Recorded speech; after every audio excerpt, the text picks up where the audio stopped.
Monsieur le Président. Décidément, tous les prétextes semblent bons dans cet hémicycle pour attaquer le nouveau président américain que vous vouez aux gémonies, tout comme vous n'avez de cesse de lancer d'ailleurs des anathèmes contre le président russe au motif qu'il mène dans son pays une politique familiale qui ne vous convient pas. Je comprends votre frustration de voir votre modèle de société rejeté et je m'en réjouis. Les États-Unis ne chercheront plus à imposer au reste du monde, par le biais d'ONG comme le Planning familial international, des normes politiques héritées de la révolution culturelle de mai 68. Et c'est une bonne nouvelle.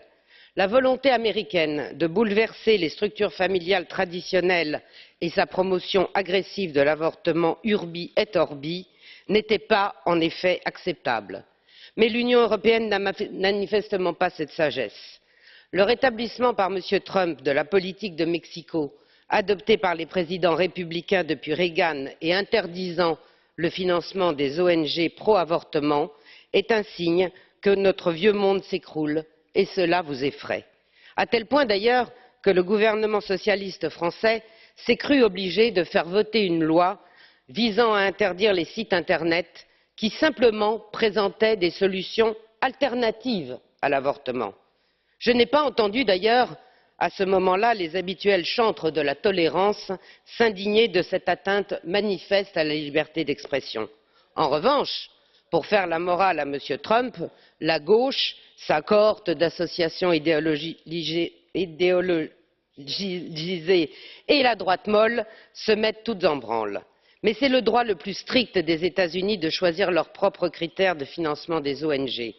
Les instances européennes, de concert avec les médias et les associations politisées, n'ont pas à instrumentaliser cette affaire pour nuire au président américain, je vous le rappelle, démocratiquement élu.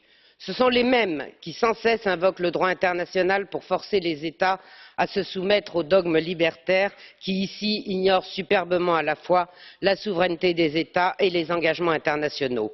À l'heure où près de 50 millions d'avortements sont pratiqués chaque année à travers le monde, la réduction du recours à l'avortement devrait réellement devenir un objectif de santé publique, comme le stipulent les engagements internationaux pris lors de la conférence du Caire en 1994.